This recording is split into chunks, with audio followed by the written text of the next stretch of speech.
I still get excited. I still, analysing it and working on the games like we do. It's that promise of something that can be delivered. Everyone's allowed to dream. And for a team like Toronto FC, it's the start of what they believe can be a very successful journey again towards, winning trophies.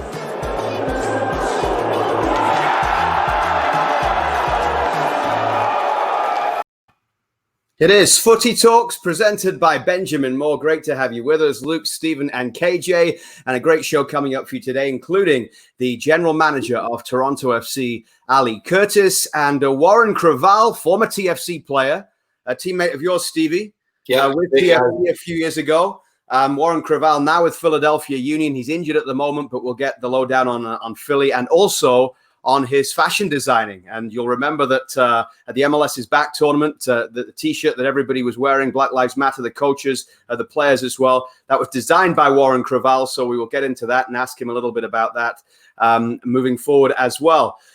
What a week it's been for the game already. We've not had any MLS games for a few days. Feels like an eternity given the schedule that has been on for all the different teams with so many games. I did see a bit of the Nashville game that was on TSN a couple of nights ago. Tonight is Portland-Seattle, which is of relevance, of course, in terms of the Supporters' Shield. The first overall race in Major League Soccer.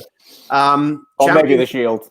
Champions League's been a bit tasty as well, but I have to say, I don't make a habit of going back and watching games that I called. I just don't like it. I don't like...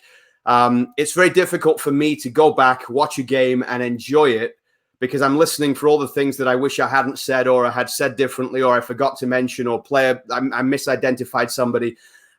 So I tend not to do that.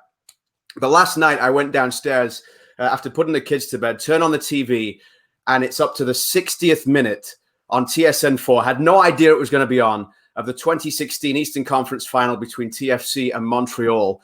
And I started watching it and I was just captivated by not only the game and what it meant and how good it was, but also the fans in the stands. And it was a moment that really, and I know you were watching it last night, KJ, as well, and you put something out on Twitter, and I read some of the responses and the emotion that night and that game, the emotions that it evokes in people, emotions that can't be got right now. And I was talking to Stevie at the weekend. Imagine what BMO Field would have been like last week when they score a last-minute winner at home, at this stage of the season. And it just made me, it was great to see, but it also made me feel a little disappointed at where we're at right now and that those moments right now that we can't all enjoy. Yeah, all of that is so true. There's without question a real feeling of everything just feels lost. It's an inadequate feeling that sports is supposed to bring. And I think that we have traits where I think all of us are quite positive, but out of the lockdown and out of everything, when everything started, the feeling was, well, this is better than it was. We've got soccer, and then we've had soccer, and it's still there. And but it's been there now for some time that it's like, okay, well, now it's still the same. And now we're pining for that return of fans again. And that, we've always pined for it, but now ever more, I feel like as humans, we want it back again, because we knew before that, well, we'll just take this because it's adequate for now, but it certainly feels inadequate. And I watched it with you when you sent us a message last night. I turned it on as well. I didn't know it either. And I had watched it already during this year as well. It was on already before that, but no, it was a night that brings out, and as you said, those messages that people were so kind to leave on our social media. A night that's is what professional sports is about. Stevie, sometimes you win them, sometimes you lose them. The Montreal fans played an enormous part that night. Montreal as a franchise played an enormous part, and they were this close. They were narrowly defeated on that night, but they play an enormous part as a character in this plot. And people always say, forget how you make them feel. And that night, those players left a without question, a feeling within those people within that stadium that they'll never ever forget. Yeah, and it's just the whole visuals around that night, isn't it, guys? Like it was proper. It was proper football. It was a fan base that was just desperate for the team to win. You had the little bit of away support because of the proximity of the teams. You had the rivalry of the Canadian battle, and you had two brilliant football teams who just would not let up, just going at each other's throats, goals, drama, rain. Some of the challenges as well, like Donadell and Bradley, and you forget how it wasn't just about the goals. It was so intense there on the pitch. Yeah, it was played in the right spirit though, wasn't it? It was like, kick somebody, get them up, have them on, get on with it. There was no real gamesmanship going on, KJ, was there? It was like a bunch of men out there that were like giving absolutely everything, and TFC just had a little bit more, but I really felt for that Montreal team. They were superb. They made the mistakes when they were 3-0 up, obviously, in the Big O in the first leg, where they probably wish they had that time back. They would have seen out 3 minutes, at least never conceded 2 goals, maybe just 1 goal or no goals. But at that point, 3-0 up in the first leg, I thought they were going to win about 5-0. But a great team and a team who were so close. In some ways, I know TFC should have beat Seattle, in that final, but I really believe Montreal would have beat Seattle in that final as well. So it's high drama. It's just one of the amazing moments in Canadian soccer that we'll never forget, guys. We'll reference it for years and years and years because of the spectacle and the quality and the way that it's captivated a whole generation of youth, KJ. Yeah, I'm glad you mentioned Montreal. For me, watching it back, but I also never forget how we felt, and we had lots of chats off and on camera, the three of us, as we dissected that series. When Montreal were at their best, they reached a high that TFC never reached during those two-legged series. And that doesn't mean that they were better, but when they were at their best, TFC never reached that level. TFC got through that because their remarkable will and the ability to be very smart, particularly from set pieces, which played an enormous part in that. We know they scored the 2 goals. We since I spoke to Josie Alstor and Sebastian Javinko, how they changed the play immediately right at the very last second for Javinko to play the corner right to the near post. And Altidore had seen a problem already in the first half with Montreal at that near post. So small details like that are key moments where Montreal fell asleep.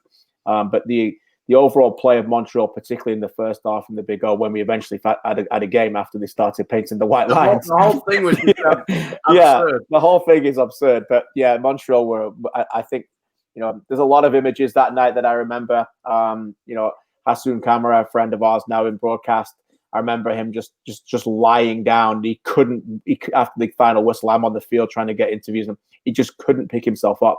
And when Stevie knows this more than me, but when a player's down, sometimes you go and you get him up, and you pull him up, and there's nobody could pick him up. He just couldn't pick it. He couldn't get up, and that was down to obviously physical and mental exhaustion, as well as just complete and utter dejection. That was their year. It was their year to win it, and they just came a little bit short. Yeah, the whole 2 legs, everything. We've talked about it all before, but it was just a great memory to be able to see that last night and see what games used to look like. I mean, I was sitting watching Ajax against Liverpool yesterday. It's just not the same. It just in that cavernous stadium, it's just not. But you see that and what it was and what it can be in the future, and it just gets you so excited for what it will be when all this is over and the fans can get back into the stands. And there was one other thing about that tie.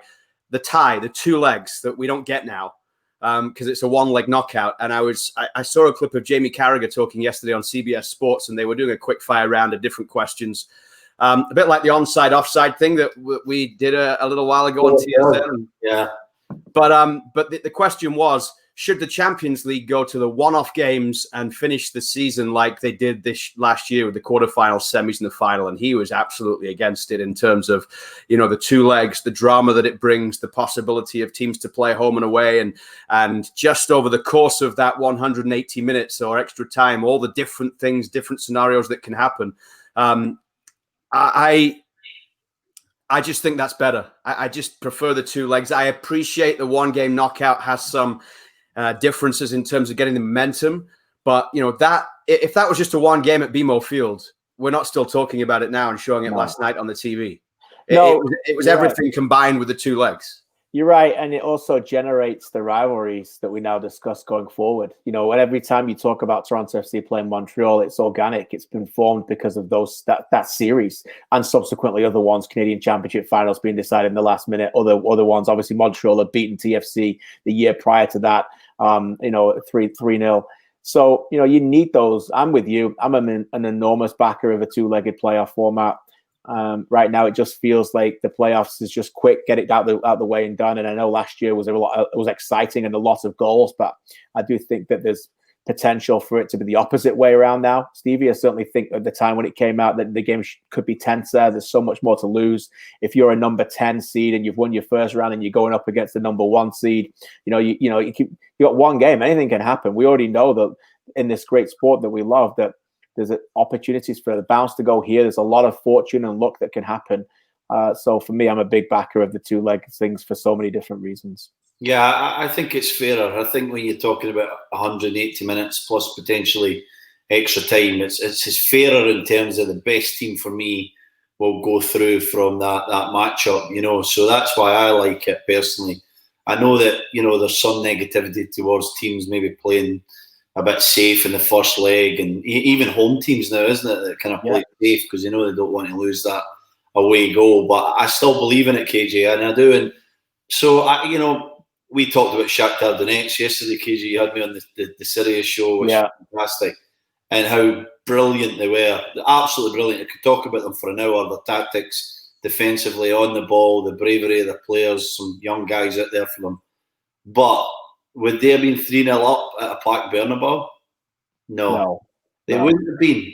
No. They actually would. It would have been a minor miracle if they were 3-0 up at halftime, as good as they were at a packed Bernabeu, because the fans would have brought on this energy, negative, positive, whatever it may be. They would have had a serious effect on what was going on in the game. They would have woke people up.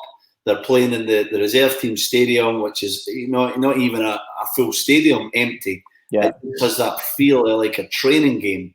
And we're starting to see that and more. Ajax Liverpool was the same, Luke. It was like a training game. Guys making mistakes they would never normally make. Guys trying things that I don't think they would try if Amsterdam Arena, or whatever it's called now, was packed with Ajax fans. I just think that it's having a real strange, I don't think it's detrimental, but a real strange effect on the way these guys are playing the games. And that's why we want them back. They're the lifeblood of this sport.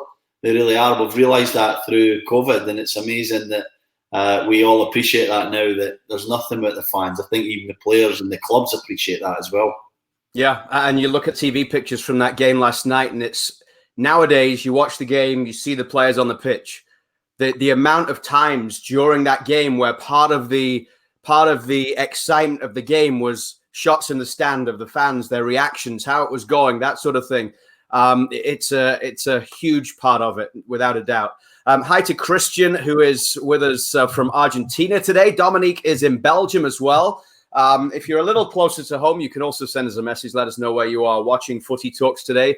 Ali Curtis still to come, the general manager of Toronto FC and Philadelphia Union's Warren Creavalle. We should know sometime Thursday night, maybe, if there is going to be a supporters shield this year, if there's an about turn. Apparently, supporters groups have now been asked. There's been more of a process to try and get people's opinions. I don't know, KJ. You don't know where to start. He's scared to ask this question, isn't he? No, how about you give us your opinion on the whole situation? That's absolutely ludicrous, isn't it? I mean, we talked about the fans. I think, first off, the original statement wasn't good enough. It was lacking in any kind of actual proper, well thought through reasoning as to why this shouldn't be given.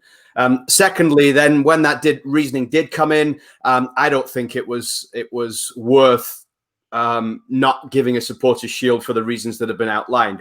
Thirdly, the fact that it wasn't done with consultation with people who are the lifeblood of the sport rather than just this group makes it a farce. Fourthly, the fact that Greg Vanny and players learnt on Twitter of the decision rather than actually being informed like a proper business or a proper decision that was made within a league would be.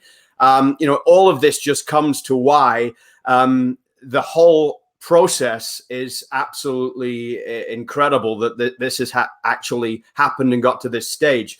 And the one thing I would say with regards to the supporters, I know some of them that I've talked to, yes, they want to be in the stands. Yes, they want to have that ability to watch teams closely, to be there showing their support. I think some TFC fans would actually say that they feel as close to the team this year than they ever have because of what those players have gone through and done for them on their behalf. Yes, players are doing it for their own careers and because they want to play, but also they want to, part of them being away right now, spending all this time away from their families and being in Hartford. And you see Chris Mavinga putting out the photo of having to leave his kid yesterday with the crying face. They want to deliver something for the fans. And I think those fans would say that they appreciate the players just as much now as they ever have done because of that. Yeah, no question about it. I also think that, certainly from a Canadian point of view, Montreal, Toronto, and Vancouver, those people who are in Canada right now would appreciate that. Those who aren't necessarily understand why you don't appreciate it or why you can't really understand it. But there's nothing going on here in this country. They're not allowed to go and watch their team. So what does that badge stand for? It stands for the city where these people live or what they represent and where they are. And that is a badge that they go out and represent from their home, that they can go and take and play somewhere else. That's why they're playing these games. Otherwise, why don't they just say, I'm not bothered playing this season, and you guys can all just play between yourselves in the US and we'll join you next year when hopefully we can play at home again. The sacrifices that they're going through is to represent that badge and that name on that badge, and subsequently the people who care so much about it where they live and those areas. So that's another reason why it was such a, I think, nothing short of an asinine decision, really. It's just absolutely ridiculous. And hopefully things will turn around. But I do think, though, going forward, Major League Soccer needs to have, and I'm sure that they have already, Stephen, they've had conversations that they can just never allow this to ever happen again. If you're a forthcoming organization the way that they are and they're thinking about things, you cannot allow the people with very little ramifications to make enormous decisions that have made this a big wave. You've got to step up and step in at some point and make sure that this doesn't ever happen again, and that you take full control. I know that they weren't in control of that. There was a collaboration and there's reasons behind that. But yeah, this is with a reversal or not, good for them if they do reverse it. And it takes a lot of strength and power to admit that you've made a mistake in life. But still, this has to be something that Major League Soccer has to flag permanently, I think, Stephen. Yeah, I agree, KJ. I think that, I'm not for taking this honour off the real supporters, the genuine supporters, the guys who are in the stands in Seattle and in San Jose and in Toronto and New York and Montreal and Vancouver. They're the real supporters. They're the reason that this is called the Supporters' Shield. But then you have this group who make decisions on behalf of the MLS League title. That's what this trophy is. It's the MLS League title. You talk at length, KJ, really well about how we need to make these regular season games significant and how difficult that process is going to be for a summer North American playoff style league to actually have people see the value in Columbus v TFC and a summer's night in May when they could be at their cottage or doing many other things in the terrific city of Toronto. Yeah. So, this is the MLS League title. They have to grab control. I'm okay if it's still called the Supporters' Shield in some form, but they need to control that. They need to decide what happens with that trophy. This is their opportunity. And I don't think that we should look at this as a cynical opportunity. Oh, they're going to slap a sponsor on it. It's going to be called the X Trophy by the supporters or whatever that may be. I don't think we should look at it like that. I think we should look at it like the league should control their league title, and then they can push to make it as relevant as possible. And so I think in some ways a lot of the power is going to be certainly dragged away from this group.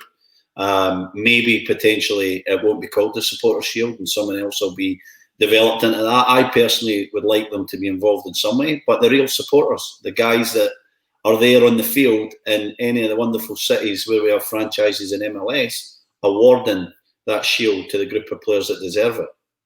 Yes, it's an unbalanced season. Yes, it might get in the end decided by points per game. Let's say that right here.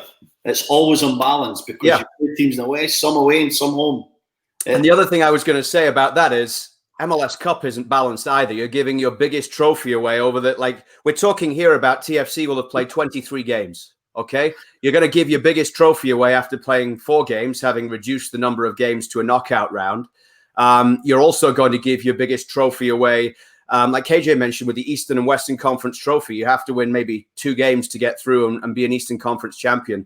I think, and I've thought for a while, and KJ voiced it on the pre-game show, I think it was at the weekend, or maybe online. But to me, the Eastern Conference and Western Conference champions should be whoever finished top of that conference during the regular season. Yes. That is a way to reward the people in those teams that finish top during the regular season. It's a way to make sure it's a little fairer in terms of the balance of the schedule, because the East plays a similar schedule, the West plays a similar schedule.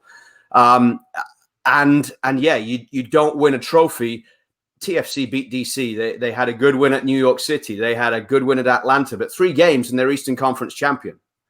Whereas I think you could do that by giving that trophy over the course of the season. Then you don't necessarily have to have anything for who is the top team of the East and the West in the regular season. You could just, especially as we move forward, guys, and there's more teams coming in, and it'll become even less balanced in terms of who plays who and which Eastern teams play the Western teams. Can I ask you a question, KJ? Sorry, but it's bugging me this. I know that you have a far greater knowledge of North American sport, other sports, basketball, baseball, even hockey than I do. But isn't all North American sport, you could argue, is unbalanced? Because the Western Conference is stronger than the East. Then the East team, what I've heard in previous years in the NBA, for example, come through their playoffs or the season with less scratches and scrapes and hardship than maybe a team in the West. Completely. And in the finals a little bit fresher. So I'd like us to try and put to bed this unbalanced argument. It's a massive country of extreme travel. There's never going to be pure balance like a Premier League, is there? There isn't right now. No, I'm with you. There is a chance with expansion that we could get to the point where you could genuinely have regular seasons where in baseball they used to have this, where you only play people in your teams in your own Eastern Conference and like they've done this year. And then you get to a point where maybe if they extend it, where you play everybody twice within your own conference or something, and then that became or 3 times, and that could be something eventually. But even if you do that, it's still unbalanced. You play 3 games against an opponent, 2 at home, 1 away, and so to speak. But I'm with you. I agree with Luke. I'd said the same thing Sunday pregame show. For me, if a regular season is going to take 9 months and you're going to play 34 games and you're going to come top of that, you deserve that trophy. And players may disagree with me. I've been on the field now for 3 out of the last 4 of them interviewing these players, and they love to lift that trophy when they win that final. But the genuine thought is all about, we just made MLS Cup. That is the goal. That is the goal of the season. So when they win that game, whether TFC beat Montreal, TFC beat Atlanta, what they are excited to lift that trophy. But the moment they lift it, they can't wait to get their hands on the other one. And we see it in hockey. If you bring it up NHL, we see it in hockey when they win their conference. Some of the players don't even touch that trophy because they don't want to jinx it because of the real trophy for the Stanley Cup. So I understand this league has got influences from North America that's always going to be there. But I think the influences from the world are just as strong now. And I think you have to find a way to reward sustainable success. And that Eastern Conference trophy and that Western Conference trophy are enormous accomplishments. And if you can put that at the top of that league standing, it's a separate competition completely. Playoffs start, you only win 3 games, you get there, you're in the finals. It's a separate competition. You can award MLS Cup that way. But if you don't win MLS Cup and you win the conference over 34 games, you have silverware, proper silverware, that is a good season. For example, if we want to bring it back to Toronto FC are the best team in Major League Soccer right now. The best team in MLS. Your eye test tells you that. The stats test tells you that. The league table tells you that. But I'll say it right now. They are not favorite to win MLS Cup. No team has ever won 4 away games in a playoff series to get to and win an MLS Cup. That's what TFC have to do. They're not playing games at home. So if TFC don't win MLS Cup this year and say they don't win the Supporters' Shield or a league trophy, is it a bad season? Some people would say that it is, but it's not. So what are you going to do to reward that season that they've done here? This game this weekend, Supporters' Shield or Supporters' Shield, Philadelphia versus TFC under our plan, that's the battle right there, top of the table, clash for the Eastern Conference trophy. 4 games to go. Who's going to win the Eastern Conference trophy? It's a brilliant storyline. Again, it brings tremendous value to the regular season, which they've got to do. Every game matters in the European leagues, guys, because of promotion and relegation. And if that's not going to come here in Major League Soccer, we have to find a way to sell these games.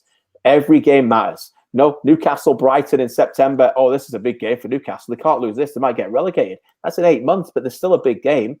These games have to matter, and that's an enormous reason for it. And I think if you award them wonderful Eastern and Western Conference trophies, which they are, for the league title, I'm totally with you both. I think it's a great idea. Warren Creavalle of Philadelphia Union coming up very shortly. KJ, you mentioned this game coming up this weekend. TFC top right now of the Eastern Conference. I think they'll all have been watching that game on Monday night when New England came back late, almost got a point against Philadelphia Union, but Philly went into New England and won by 2-1 to keep hot on the heels of TFC. So it's really tight at the top. And we saw these two teams meet just a couple of weeks ago at Rentschler Field when TFC found a way to get the job done. We said at the end of the game last week, champions find ways to win games. And right now, that's what TFC are doing, isn't it? Yes, it is. And when you look at the teams that they found a way to get through during this run, they beat New York City away, they beat Columbus, they beat Philadelphia, they went to New England and beat them, they beat Atlanta. And I know Atlanta are not strong, but they're all big former or current big opponents in the Eastern Conference, Stephen. Every barrier or every challenge they've hit so far, they've rose to it, haven't they? So I think this is another one. It's tough to go there. But if you're Greg Vanney, you're coming back from Toronto, you've had a couple of days off, you're saying to your guys, this is it, guys. This is the best team in the Eastern Conference, not called Toronto FC. We're going to their stadium. We've been able to do this. If you don't get up for this one, then you're not going to get up for anything. So I think it's a real test for them to have that kind of playoff game before the playoffs start.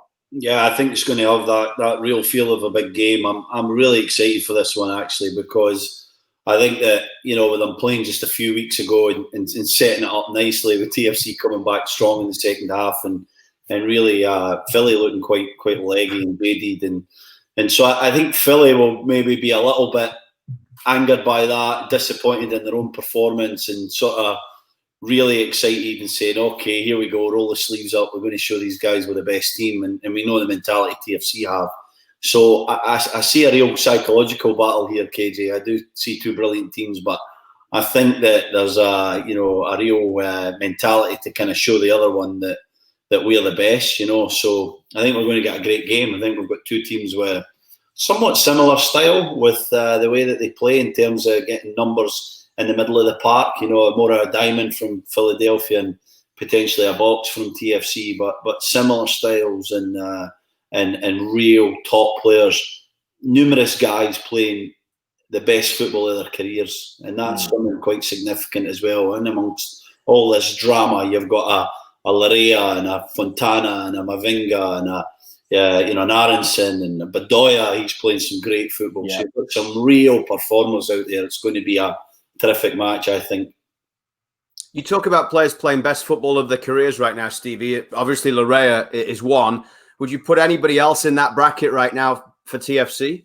Chris Mavinga's playing his best football of TFC career. I've not watched enough of him before TFC to say for sure that. You want a weekly subscriber to the Ruben Kazan? I don't watch a lot of Russian Premier League, if that's even what it's called, games. But it is, yeah. See, KJ watches them. He could tell you. No, I don't actually. Yeah, no, he's playing for me. His confidence, his fitness, his decision making is top of his game right now. He's a guy who's had great spells and then an injury, then a silly red card, then maybe a little bit of a sloppy game. And I say that with all due respect because I think he's an extremely talented player. But this year, there's none of the kind of, I don't want to be disrespectful again, but I'm going to use the word shenanigans. There's none of the kind of silly stuff going on with Mavinga. It's just business and it's playing his game properly and he's showing all his qualities and I'm really enjoying watching him. So I'd put him in there. Osorio for me, he's always brilliant. He's looked tired. He's going to be injured, of course. So the last couple of games have been disappointing for him. But maybe Pozuelo, KJ. I'm trying to think who else you'd maybe put in there for TFC. Yeah, I think Pozuelo for sure is playing the best of his Toronto FC career. And he was asked recently whether he's playing the best of his career. And he said no, but I've played like this before, for one of my teams previously to this. And I think that would have been the time when he just got to Belgium and started to really find his time there as well. But yeah, I think he would admit that he'd struggle to find a body of work that was better than this. If you want to put them both on the same level, I'm with you with Mavinga. I think his level of engagement from whistle to whistle has been there throughout the consistency of the season, and his ability to just stay switched on has been really important. And he's obviously very motivated. And if we all have our ballots. If I was to hand mine in right now for MLS Best 11, he'd be on it. That's how good he's been. So yeah, I'm with you with him as well.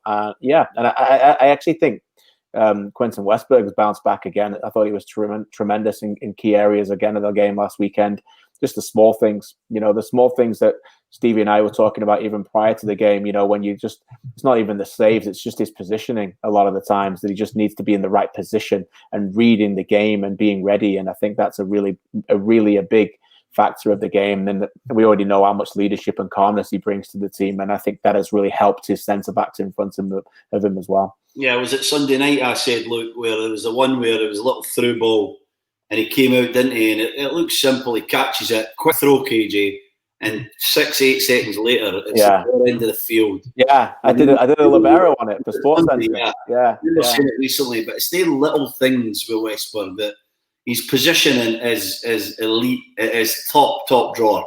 He very rarely gets caught in no man's land, so he's high enough to support his defenders, make the good decisions. But sometimes, a goalie will get caught in that no man's land. Should I come? Should I go?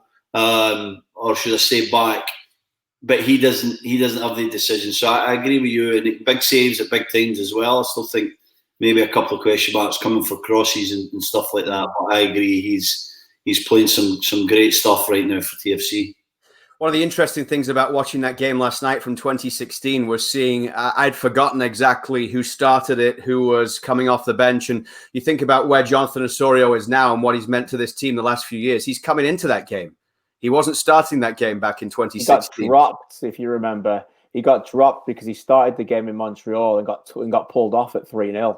And so it was his first. I think it was his first game without a start for a number of months. It was a bit of a shock. And Will Johnson had come in. Right. First game in September. It didn't start the game. Yeah, I've spoken to him about that since, about the humbling experience that he had to go through and develop his game a little bit more because of it. And look, the rest is history. I agree with Stevie. I think he's been outstanding this season in that role. And it'll be interesting to see when everyone's fit, with Michael Bradley returning now as well, where Greg Vanny places all those chess pieces on the board.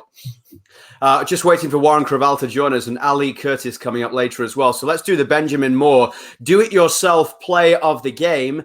And rather unsurprisingly, it's going to be the winning goal from the game against Atlanta last week. Producer Kev can bring us that one. It was obviously that glancing header from Nacho Piatti. Not Nacho Piatti, Pablo Piatti. I'm glad I've never done that on the TV before, but I was watching Nacho last night. Yeah, the Nacho Montreal PFC.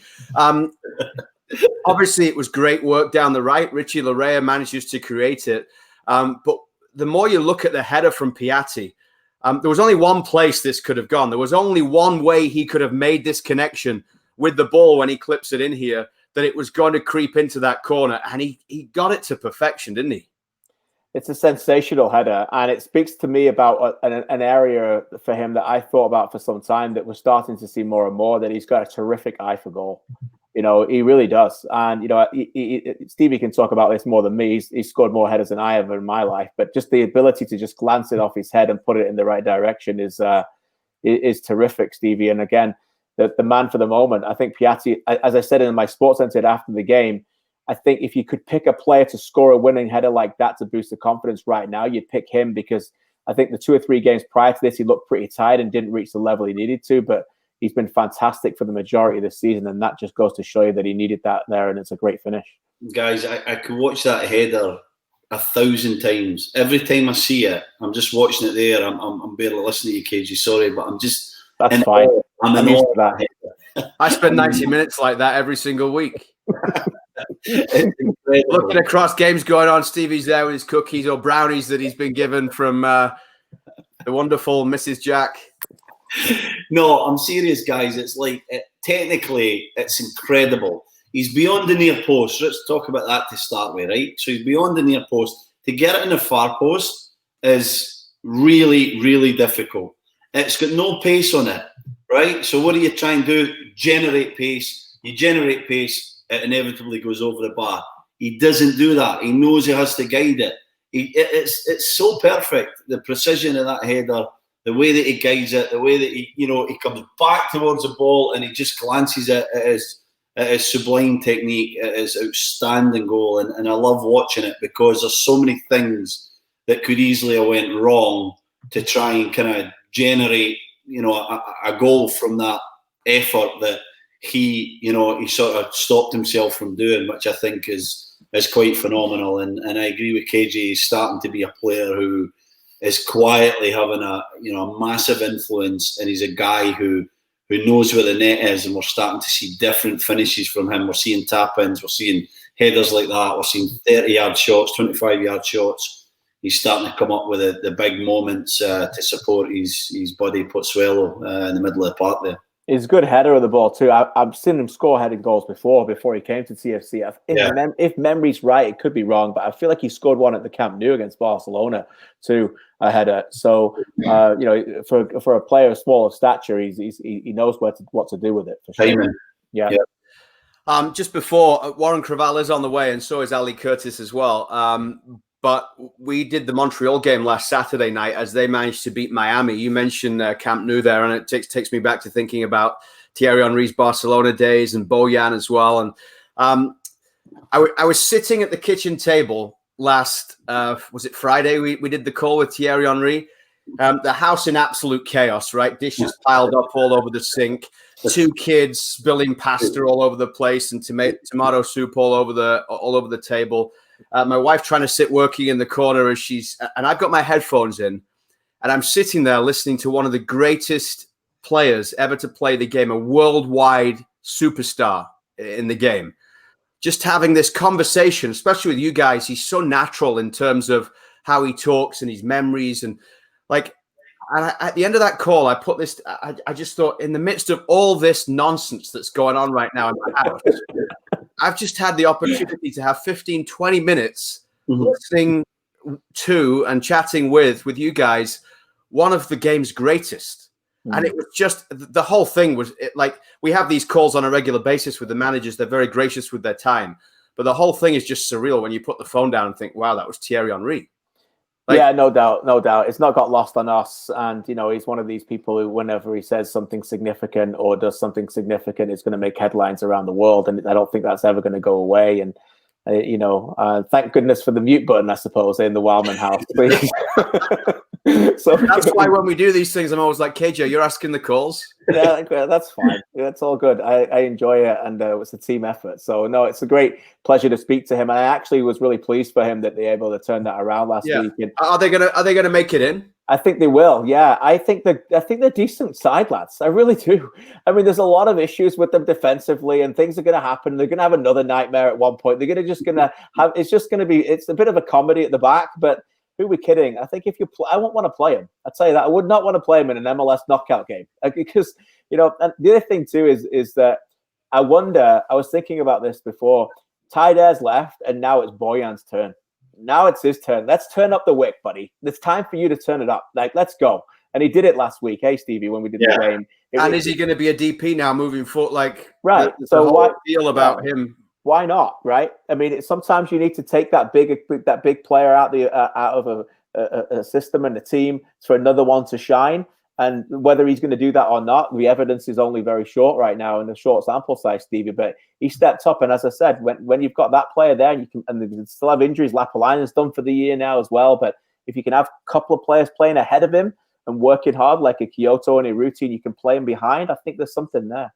Yeah, I agree. I think he's a difference maker, and I think that in some ways he might relish the chance with Tyder leaving, that this is his team and he is the creative force within that, the middle of the park there to get things going. And Kyoto's having a terrific season. Binks we've mentioned in the past before. They've got some guys out there that are performing. They are making some crazy mistakes, and I agree with KJ. I don't know if that will change. I don't think they'll suddenly become solid and reliable, but it's exciting to watch. It's a good brand of football, and Thierry's really trying his best to get them going. And when you hear this guy talk about football, the passion just oozes through the phone call, doesn't it, or in person if you're ever lucky enough.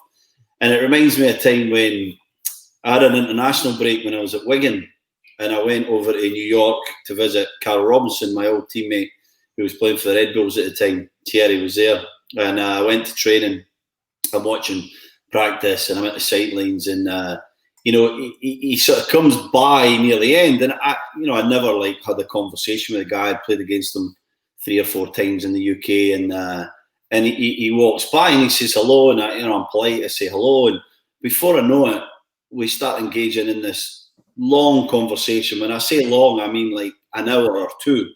I'm basically following him while he does his post-training routine, his stretching, his weights, and I keep feeling awkward because I think I don't want to take too much of the guy's time. He's doing his work, and he keeps asking me to come to the next, the canteen and then to the gym room, and that's just the man that he is.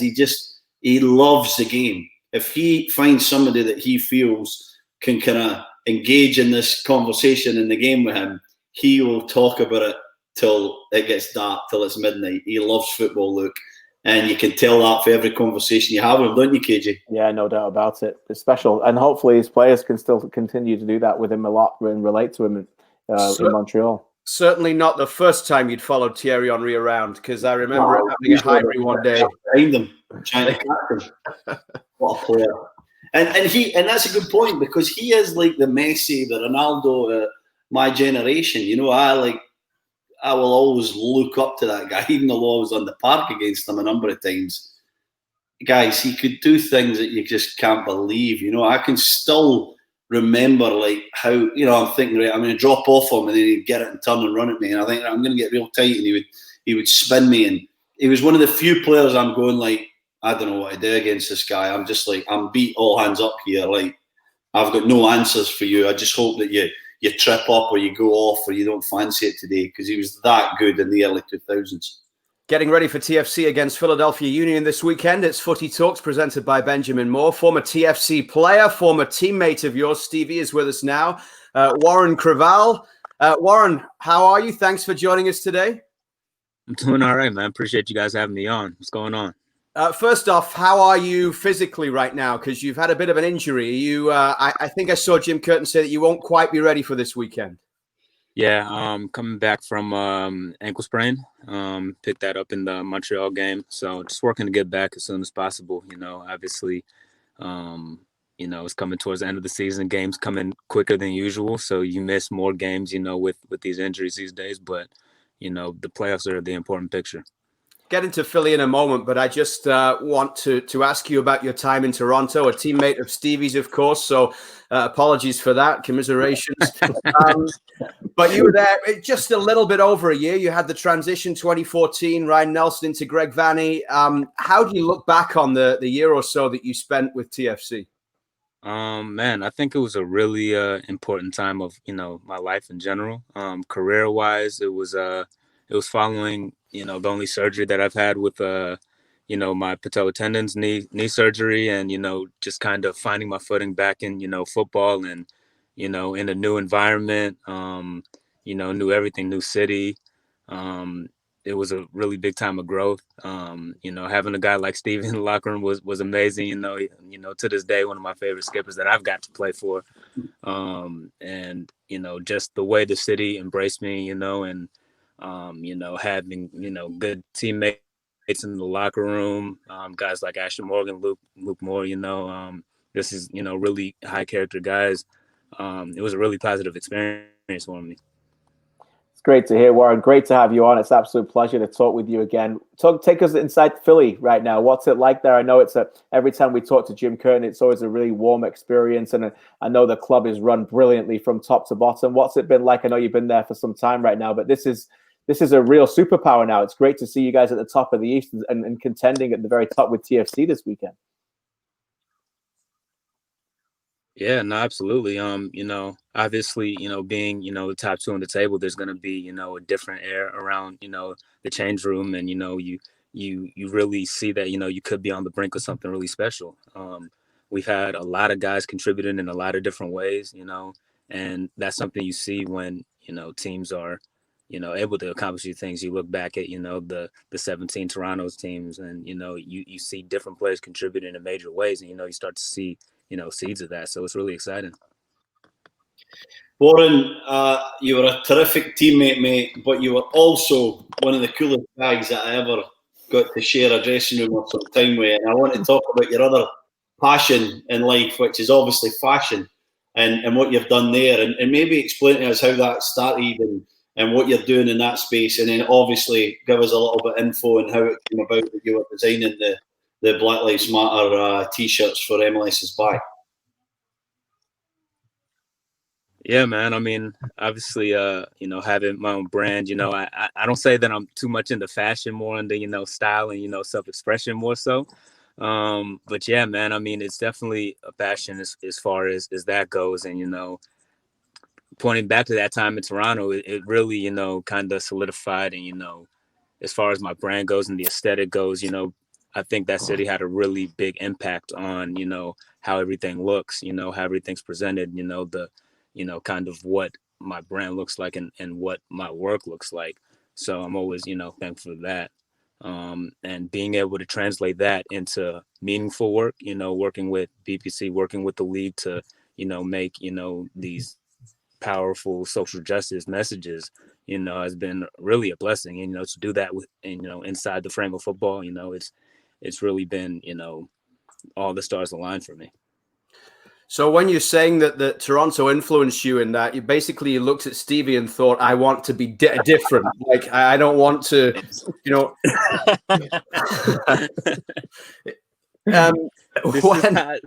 what I don't want to be, so this is the way I'm going. The opposite direction.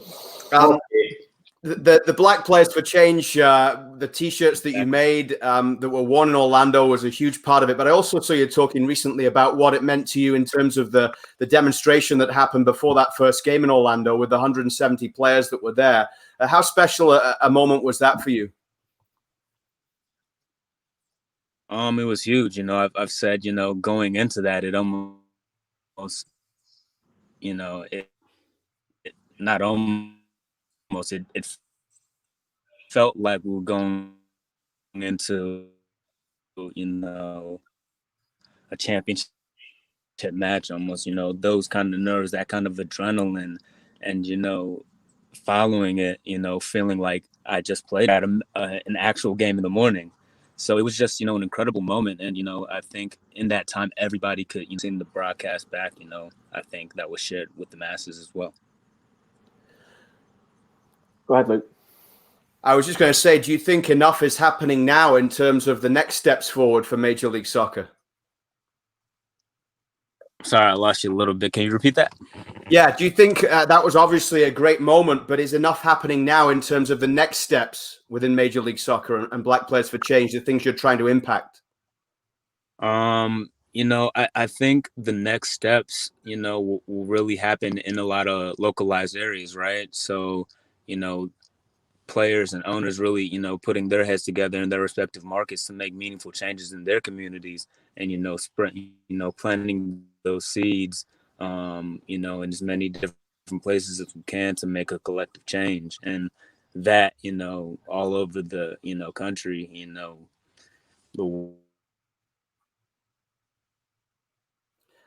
looks like we might have world lost. Really is to me what will, initiate really meaningful change. Warren, it's not the best line, so we really appreciate you taking the time to be with us today. You do know the fact that you talked so glowingly about Stevie and him being a great captain. He's never going to let us forget that. So, it'll be a decade from now, and he'll still be going on about that when we're talking to him about that. So, listen, wish we could see you tomorrow on the pitch or on Saturday. Hopefully, you're able to get back as soon as possible. Thank you for everything that you're doing with regards to the Major League Soccer and your fashion and the Black Players for Change as well. Thanks so much. It has been noticed, and hopefully you're going to have a decent run with Philly into the playoffs this season. Congrats on what you've achieved. Appreciate it, man. Absolutely. That's the plan. I appreciate you guys having me on. All the best. Warren Creavalle with us on Footy Talks. Former TFC player, of course, from 2014 to 2015. The guests coming thick and fast here as we come towards the end of the show. Ali Curtis, the general manager of Toronto FC, joining us now. from the well, we said last week that Greg Vanny was in the presidential suite in the poshest hotel in Hartford. So I'm not sure if Ali is next door to Greg, or if they each have their own floors on floors 25 and 26. Vice President suite, maybe. Vice President suite. Okay. How's it going at Hartford, Ali? Thanks for your time today. Going well. I'm in the closet, so I've just dressed it up a bit, but I'm in a room, so it's going well as can be. I've got a roof over my head and food in my stomach, so it's good, and we're in a good place where the table is. So yeah, in a good place. You must take immense pride from, when you put a team together and you hope that they can be successful on the pitch and overcome any challenges that come your way, you must never be quite sure whether or not you have that mix that is just going to click, and that you have that group of players who are going to be able to get on with everybody. You must be immensely proud at where this team has come this season, and the group that you have together, and the challenges that they have already faced and gone through to get to this point, to be sitting where you are right now with 3-4 games to go this season. Yeah, I'm really proud of everyone, within the organization, not just within TFC, but everyone that we've relied on, even folks like yourself that have been really supportive of us, in so many different ways. Really proud of that, because, this is, as we all know, this has been a really difficult year for everyone within football, within the club, and then also outside of the club, all of our fans and supporters and the different jobs that they have. Of course, we talk about frontline workers and the work that they've done. And so really proud of everyone and what they've been able to do under really, really incredibly difficult circumstances. Hasn't been easy. And so, to come this far and be in, late October, looking at, 4 games left in the season, and to have a chance is awesome and really important and great. And I think it's a reflection of the entire organization, top to bottom, and everything else in between. Ali, there's so many different adjectives that you could have used to describe your team even before this season. And I know experience is one, and the collective unity that they bring. But have you noticed when you watch them on the field that there's even maybe more layers of resiliency that this kind of season has brought to them? They seem even more of a tougher team, and even more maybe a defensive team over the last few weeks than we've seen at TFC for a number of years, if ever. Yeah, you a great point. You use a lot of adjectives and resiliency is a great word. And just to touch on the previous question as well, you do bring a lot of people into the mix, and you don't know how it's going to work. And it happens in every sport, whether that's the NFL or, you see the top draft pick and does he play, or the NBA, and so many people contribute and invest into bringing people, staff and players into the environment. And sometimes it works and sometimes it doesn't. Nobody bats 1,000 in baseball, and in football, nobody gets it right every single time.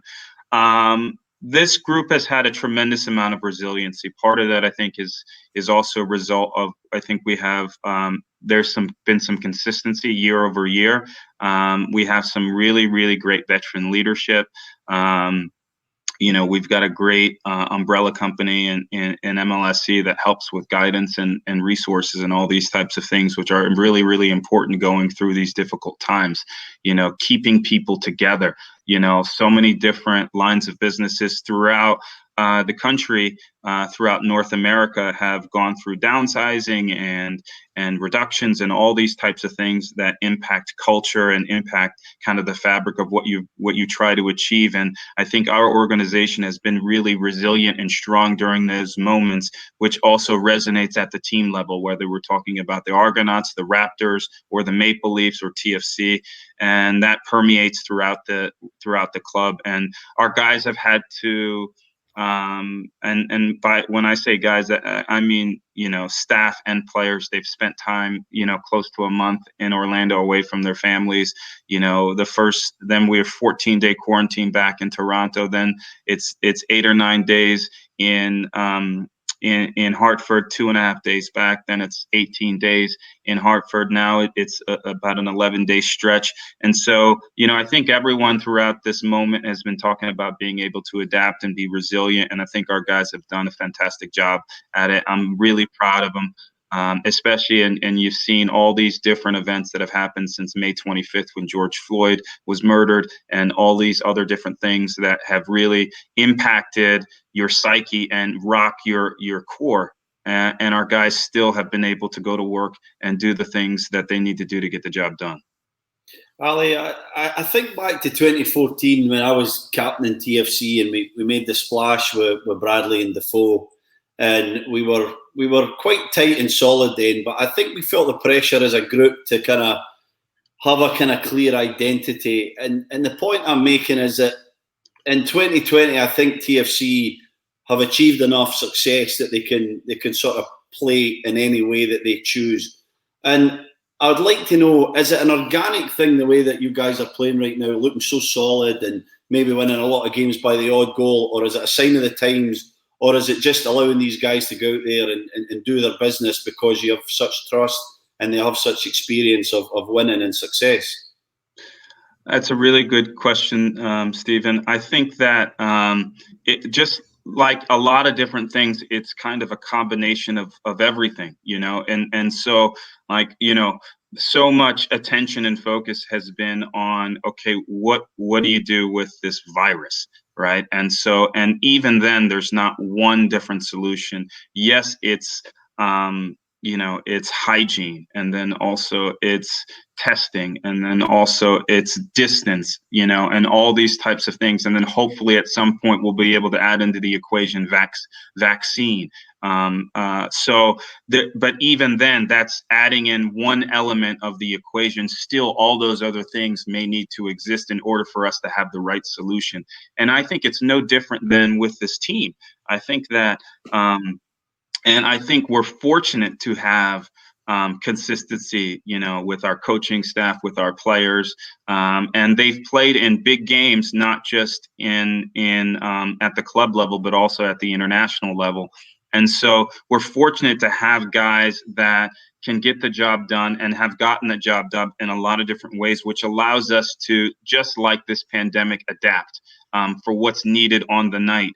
And, so much of this year is just trying to get through a situation or event and stay healthy. And that simile or metaphor is that you use in our life is also similar to what we use in the match, and that we may need to adjust the tactics. We may need to tighten the lines and try to do everything we can to get a shutout, even if it's only trying to get the one goal result, because maybe we've had to modify the lineup, change all these different types of things and tactics such that we can try to get a result, because the games are going to come fast. We've never had to go Saturday, Wednesday, Sunday, Wednesday, Saturday, and just kind of continually do that over and over again. It presents not just physical fatigue, but also emotional and mental fatigue as well. And so I think our guys have been, again, we talk about this, adaptable. They've been resilient. Greg and the staff and the players have had to try to find solutions. You go in with a game plan, but then they've had to adapt within the moment and try to find different solutions on different surfaces in different markets. We've now technically played 3 home games in different markets, one in Toronto, in Orlando, and in Hartford. So you just gotta roll with the punches and then just try to punch back. And I think our guys have done a good job. Sounds like whichever team this finishes first this regular season really deserves a trophy, like a supporter shield or a manhole cover or whatever it is. I don't know, but sounds to me like it's probably just go get a manhole cover from outside the hotel. You'll be fine. I'm not going there. I'm not going to say anything about manhole cover. We don't need to go there. Enough has been said, and hopefully the right decision gets made over the course of the coming days. And Greg Vanney was very good and very strong, and we all agreed on exactly what he had to say last weekend about that. I want to talk to you about Richie Laryea. And can I touch on a little bit of that, though? Sure, absolutely. I will touch on a little bit of that. I've been reading. First of all, I'm really uncomfortable talking about that. Supporter shield is what we're talking about. Before you're even, there's still a lot of football to be played, right? I mean, so that is, and you try to just focus on one game at a time. So I've personally been really uncomfortable just talking about that, but I'm very supportive of all the comments of everyone within our organization that has made with regard to that. So a lot of different thoughts, a lot of range of emotions. What I will say is, and I probably could spend an hour or two just talking about this specific, because it's personal, it's emotional, and we spent a lot of time on this, even here, just talking about like what the season has meant and all these types of things. And what I will say this is that I think that all of our staff and our players have gone through a lot this year, as everyone outside of football has gone through a lot, and just trying to cope and trying to figure things out and trying to communicate, trying to adjust to all the different phases that we've all gone through during COVID, and what we're doing with our business, what we're doing, going back to work, not going back to work, leaving your kids, leaving your spouses, missing birthdays, missing, wedding anniversaries, all these types of things. We've been on the road, especially as a Canadian team. I'm against any decision that doesn't honor that as well in an equivalent way, and it just is. It's super disappointing to read all the things that we've read. Also, you see. Even the vehicle for which this information has been disseminated is, if you looked at what's happened in the United States over the last 3.5 years, we know that Twitter is not the way to do things. There are other ways to talk about things, which is why I'm wearing a vote shirt, and I hope we go out and I hope Americans, wherever you are, whether you're in Canada or whether you're in the United States or any other parts of the world, that you let your voice heard in the way of sending in your ballot. Voting by mail is legal, and it's the right way to do it, especially if you can, and that's the only vehicle that you have. But yeah, I'd also say we at Toronto, we've seen a lot of our supporters have been providing support, and in that, not in that decision, but also in terms of what's been happening throughout the year and what we've been doing, which we're really proud about. So I don't want to spend too much time kind of going over that thing, but I do want to say that I was fortunate. I won the Supporters Shield in 2015 when I was at the Red Bulls, and we put a lot into it. And it's not just the players and the staff; it's everyone, all the families.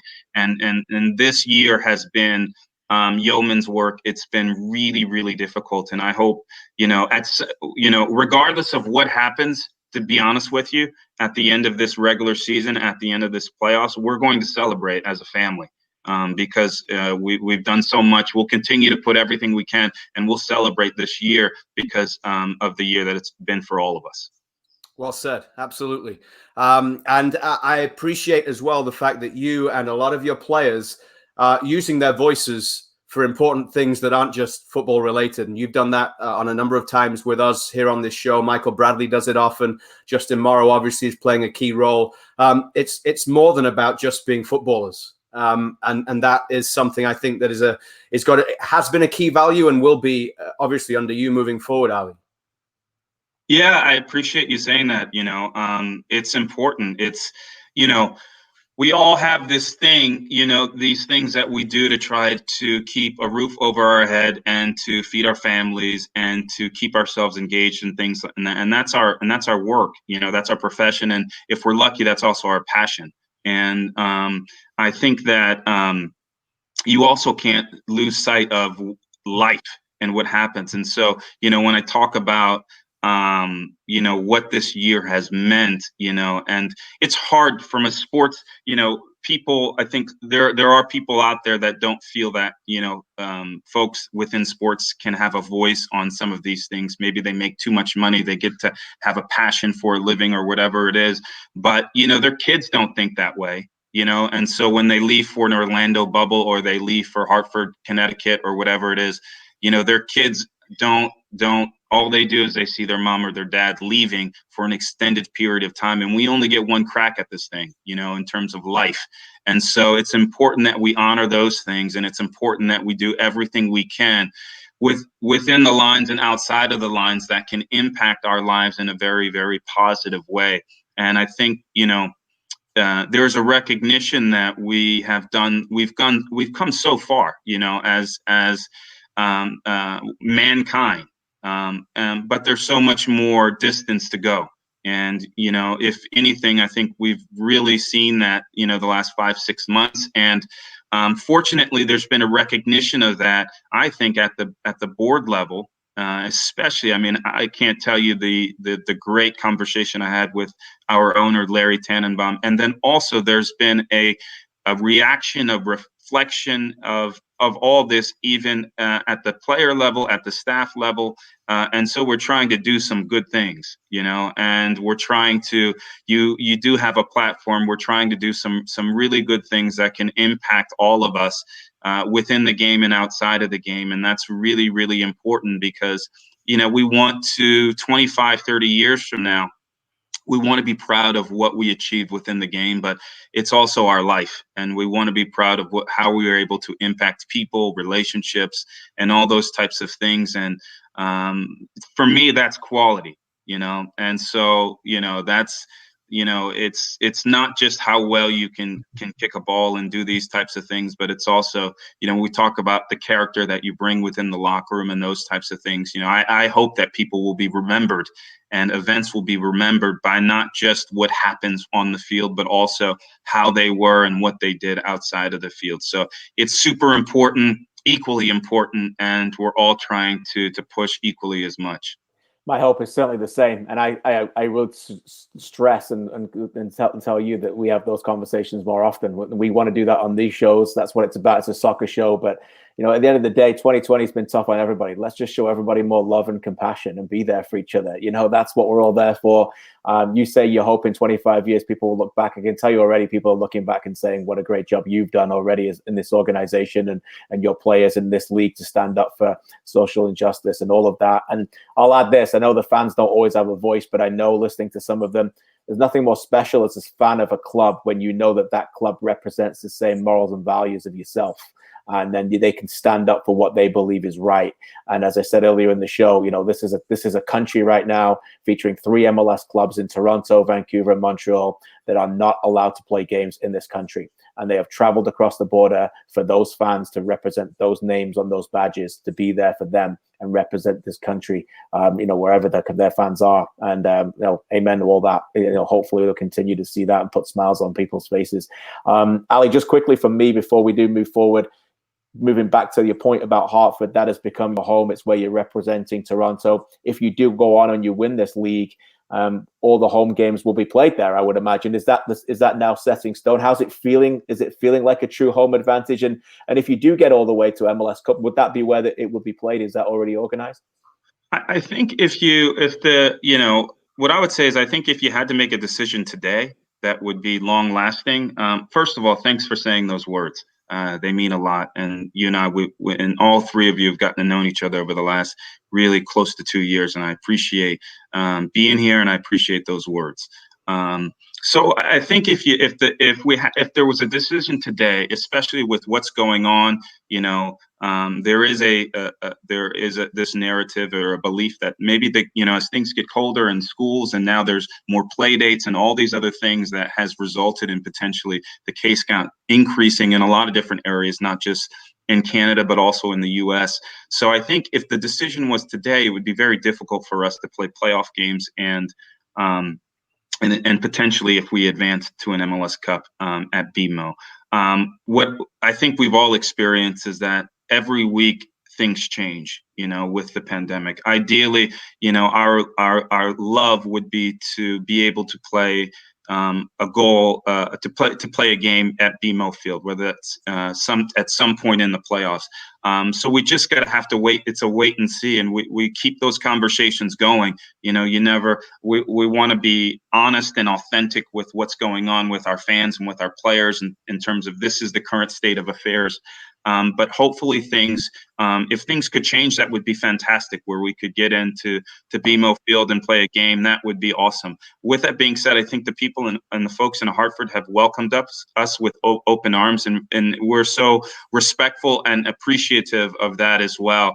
I do think that we have a bit of a home field advantage here. I think that, a lot of folks, a lot of things have gone into making Rentschler Field, where we're playing, a real home field. The pitch is fantastic. We wouldn't have gotten this. I believe is the best solution that we could have hoped for, having to play games in the U.S. When you look at the facility, being a single tenant, all these types of things. The field is similar to BMO.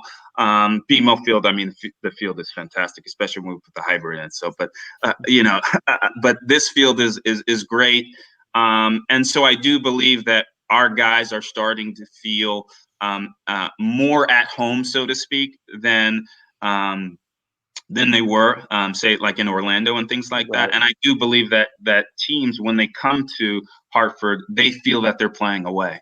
And so, which is really, really, I think, important. And, had we shared a venue with another club or gone to some other, situation, I'm not sure we would have gotten that benefit. But so far, it's been good on a lot of different fronts. And we do have a home field here. But yeah, if we got a chance to get back to Toronto, I mean, we would jump at that. That would be that's our home. That's where we're from. That's where we reside. And who knows, in terms of how things will change with this pandemic. Ali, we're almost out of time. Just a bit of business before we go, and we really appreciate you taking the time today. We spoke to Greg Vanney last week, and Bill Manning was on the radio saying that a new deal for Greg is very, very close, within a few days. Things almost agreed. Is there any advance on that right now? You guys know me. When are you going to tell us, yes, it's done, the ink's dry? Yeah, what I would say is that, I think the whole coronavirus really screwed a lot of things up. It delayed a lot of things and all these types of things. I think we're all on the same page. Sometimes these things, just dotting the I's and crossing the T's and having the signature, sometimes it takes a little bit longer. Nothing's done until it's done, for sure. But Greg and I have had some really good talks. Bill and Greg have had some really good talks. The three of us have had some really good talks. I think we all know where we'd like this thing to end. I think we all believe that Greg will be the coach for Toronto FC next year and moving forward. He's done a fantastic job with the team, his family. He's got a great family. I really enjoy working with Greg. And so I'm hopeful that we'll get this thing done and delivered sooner rather than later. Now that it's out there, it almost is like we'd like to get it done sooner rather than later, just so that it doesn't become a talking point or a distraction and those types of things. The reality is sometimes these things, there's so many different nuances, and they just and reasons why you don't exactly get them signed and delivered and announced. But a lot of times, majority of the times, that has nothing to do with anything negative, so to speak, or anything to do with this moving in a different direction than where it's headed. Even I take call it our captain, Michael Bradley, even if you look at his situation in terms of last year and in the final year of his contract, and, there were many conversations during that year. And I think we both parties knew where we wanted this thing to land. It just sometimes takes a little bit longer. In his situation, it took, right after the season. Hopefully we'll have some things, hopefully with Greg, that will be buttoned up prior to that, and we can just move on and be focused. And it's also, I would say, it's one thing, it's the pandemic, and then it's also been kind of these games coming so fast, where you just don't even have time to react to a lot of the things that are outside of, and then just to be, I don't, also when you get back to Toronto, we're quarantined, and you've spent so much time away from your family that you really want to spend maybe those 2 days or those 48 hours just kind of like, and some just trying to recharge and shut it down a little bit so that you can kind of get back to the business. So all these weird things, I think, are these things that are happening that have happened are just, not characteristic. They're characteristic of 2020, not characteristic of the normal events. But I'm confident in where this is, the direction that this is headed, and where it will land. And so I'm hopeful that we can get Greg signed sooner than later. I look forward in a few years' time to reading the chapters in your book on the 2 years of life at Toronto FC that you've had, your first 2 years at the club, because quite a few experiences within there, right back from the very start, Ali. I hope I'm, I got to be alive, I hope, knock on wood. Okay. God, my goodness. It's been a wild one, but it's been good. I don't know. Sometimes you step into situations and you have an idea of how it's going to go and those types of things. And you just take it in and enjoy it and let it go. And it's been different. I certainly wouldn't have anticipated everything that I think that has happened since January 2nd. But I think it's made our club stronger. It's made me better. It's made me stronger and made me more open, changed me. I've grown. I'm enjoying it. And I'm like, I have nothing to complain about. We were at MLS Cup. We won the Eastern Conference Championship, last year. Now we're 4 games away and we got a shot at doing a couple things. Plus the Canadian Championship, we've advanced to that final. So, what is it? The end doesn't justify the means, or the means justify. But in all seriousness, there's been a lot of weird and strange and difficult moments, but there's been sometimes that's the best. And sometimes I've been able to see the best in people. I've been able to see the best in myself. I've grown. My voice has changed a bit, but I think in a really good way, in a clear way. And I've got good people that I've been able to work with and things like that. So in that sense, it's been fantastic. I want to keep it going. Ali, we really appreciate you taking the time to join us and talk to us and the TFC fans listening today. Thanks so much, and best of luck the next few weeks as you get towards the end of the season and raising Greg Vanney's manhole cover. Thanks, guys. Appreciate it. No comment. Ali Curtis, the general manager of Toronto FC, with us. Always fascinating. You always want more time. So many topics that you can't get into, but also so many important things as well that Ali never shies away from. As we just wrap up today, just your thoughts on the conversation, KJ. Yeah, it's honest, and I think that's really important to state. I think that fans will listen to that, and that's what you want from your general manager. That's what you want from people. We're all fans of different teams, and we've all been fans of them. And when you listen to that, you want them to be pointed in the right direction, and you want them to stand and mean for something. And I think that what you see from Ali is that he's become more comfortable in talking publicly about things, and as he talks there about being growing. And it's I think if you go back and watch the beginning of his press conference when he was first hired, you'd notice a big difference in the way of his demeanor and his confidence. And I think that's only for the good of the club, and for the good of the right things that he's talking about and promoting going forward, Stephen.